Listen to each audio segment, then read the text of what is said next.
I sense a trap. Next move? Spring the trap. Close your eyes. Breathe. Just breathe. Reach out with your feelings.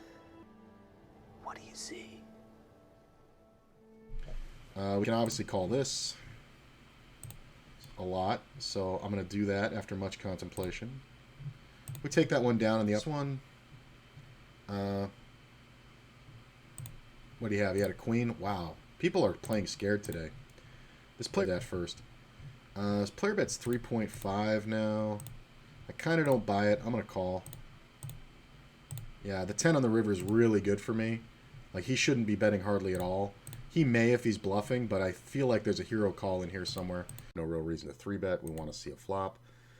Flop comes out 9-8-6. Not great. But then again, we're in position. We decide to go ahead and check. Turn comes off at 10. This player leads at it. Now, this is the original raiser. He doesn't usually have a 7 here unless it's a hand like a suited A7. That's very possible, or pocket 7s. So I'm not too worried about that. I decide to go ahead and call. You know, the river comes off another 10, and now he bets 9 big blinds. Like, what 7s does he have? Like, I mean, yeah, there are occasions where he has pocket 9s, 8s, or 6s, made a full house.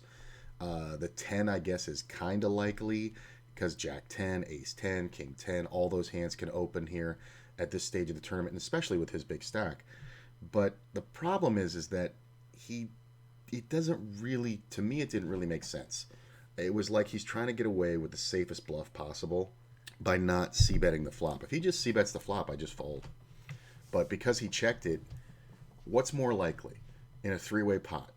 The original raiser, who has the strongest range pre-flop, hit this flop or completely missed it? It's kind of more likely he completely missed it. And going into 3 players, a lot of players don't have the heart to bet into multi-way pots, even though this would have been a perfect opportunity for him. If he just bets the flop, I might take 1 card off, and then he can bet the turn. Honestly, most of the time, I'm just going to give it up on the flop, man. But the way that the betting went down, it was one of those ones where it just really seemed fishy. So, and here's the thing. If he had a set, he would bet bigger. Like, even though there's a 7 possible, it's very unlikely, because none of us bet the flop.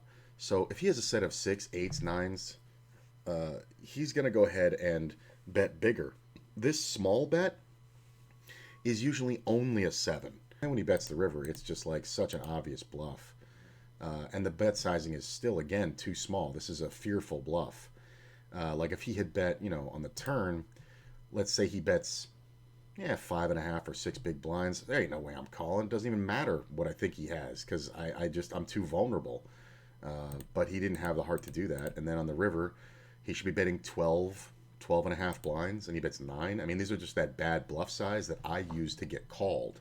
And he's using it actually as a bluff. So when things don't seem right, you can kind of sniff it out. I don't recommend making big hero calls, but this one was good, and it really gave me a nice sized pot that took me very far in the tournament. Violence. And between it all, Balance. And energy. A force. and inside you. Inside me. That same force. And this is the lesson. 9 big blinds. I feel like this is like 10 jack or nothing, right? Like it could be like a jack. Or like, I mean, I guess he can have a 7, right? But he was the original raiser. Unless he has pocket 7s or like some kind of full house, I think a lot of times here we're going to be good. So I need to call this one to sleep at night. Yeah, king queen. It just made sense. Aha! This is a ploy. No. It's a ruse. No. It's an ambush. No. Come on, dude. All right. I'm just going to min open. I'm trying to get 3-bet. I don't have to go crazy. 3 players in the pot and a king on the flop. I'm just going to go ahead and check. We do get blown off the best hand here a lot with the king on the bottom, but, you know, what can we do? Definitely going to call one. There we go. Oh, that king just sealed it, bro. If you got a king here, man, you're going to bust me every time. But if you bet again, I'm jamming. I'm going to overbet jam. Boy calls me. You know what? I'm going to check. I could bet really small and get him to bluff me, but I think checking works good too. I could bet like 3 big blinds here and then just call off. Yeah, I'm calling. If you have a king, good for you. You ain't got no king. You ain't got no king. Whee! When the jacks get called twice, king 7 deuce, kind of a great flop for somebody with a king. This player goes ahead and bets, and I call it, and you know, because I'm not going to fold to 1 bet. When the king comes on the turn, I in game I was like, well, dude, are you really going to go for this? Because his bet on the flop was kind of low for standard. So the standard here I think would have been like 275. You know, because it's a 3-way pot. We could even go 3, 3 1/4. He went 237, which is super small. It's right around a third of the pot, but with extra players in the pot, I think you want to bet more. And plus, he has a lot of blinds, and plus, we're very short. So if he had a king, I think he would just bet enough to get us committed by the turn. Like, he could just bet 3.5 or 4 here, and then if one of us calls, we only have 13 blinds left, and there's 15 in the pot. You know, that's me. The other guy's got even less. So the king's just so unlikely. We call, and the turn comes off a king, and he checks back, and I decided to check to induce the bluff, and I thought I could bet like 2 or 3 blinds here into this 12 big blind pot and get jammed on, right? But there is a thing. If I had 80 blinds, I would do that. And then I'd see a guy raise to like 30, and then I get to snap him off. But with such a small stack, it's a different dynamic. So I think checking is better. And as you can see, we're 89% to win.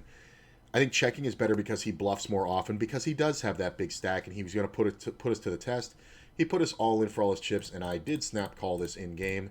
And he just had no hope of winning at any point in the hand. He was dead on the turn. He didn't set it up pre-flop. You didn't really bet the flop well. Like, if he had bet the flop for like 4.5 blinds, and then we check the turn, and he just puts us all in then after a couple of seconds, I think I have to fold the jacks, I gotta say. But his flop bet kind of gave it away. A subterfuge? No. A confining device? A snare? A box propped up with a stick? I'm gonna go ahead and open. Just small. Just because I want to see the flop. I don't want to get 3-bet that often, and I think betting smaller here is better than bigger. I mean, it's one of those weird game feel things. I mean, if we get 3-bet, it kind of sucks, but I like the hand in position. Make a jack.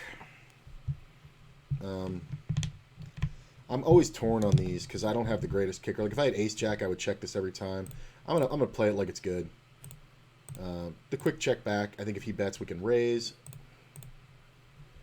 and then see what we do from there. I am gonna bet bigger. I'm gonna bet 60% pot, a little under that, maybe around 55. Different story when I only have 23 blinds min raising. Player calls. He can have a lot of draws and stuff. I'm gonna bet for good value. It can look bluffy. He may call us with a 9, 9, 10 or such. Pocket eights. Checking that flop did it, man. Because there's so many draws out there, it just looks like I'm bluffing. Queen, jack, suited. We go ahead and make a raise in under the gun +2. We flop the jack. Player checks, and I played this one a little differently. I figured it's very likely that I have the best hand. I decided to check it, and I'm kind of playing a trap for value. Turn comes off a 9. He checks. I decide to go ahead and bet, and I bet smaller than I normally would. Normally I bet like 3.5, but I think it's close. But I just really don't feel like my opponent has much. He does call. The turn comes off, and he checks, and I decide to go ahead and go for big value. And our friend calls us and has pocket eights. Third pair. If I had bet the flop, right, is he going to call a flop, turn, and river bet? Only if he has a preconceived notion in his head about me, right? People aren't that observant, man. Like, even specific reads that I make, they're really not, they're not player dependent. They're generalized. Because he was in the big blind, and he could have definitely 3-bet here, just because there are such a range of hands I'm going to have when I'm opening at this point. But he decided he wanted to see a safe flop. So then, you know, when we check the flop, he's got to figure he's good, right? So then he checks, and then I bet reasonably, a little small, but reasonably. It looks kind of bad, bluffy size, you know. He can easily call. I'm surprised I didn't get check raised here. Now they know he has 8s. But, like, what jacks, what 9s do I have? Like, I think he's just worried about me having, like, a monster, like a set of jacks, or, like, an overpair. But I think most of the time we've walked him into believing that we have a bad hand. I think I actually could have even bet bigger here, like 9.5 to 10 big blinds. And I think that gets called more often because it looks like more of a bluff. Getting called here by pocket eights is just monstrous. And we made a great pot, man. The conceivable nuts. You know what I'm saying? Conceivable nuts. Conceivably, what's the nuts here? A set. And when a set is the conceivable nuts between the hands the players can have, it's not very likely, man. So that's when top pair becomes super strong. You can use a little bit of your brain and then just get a lot of good value. So I really like the way I played this one.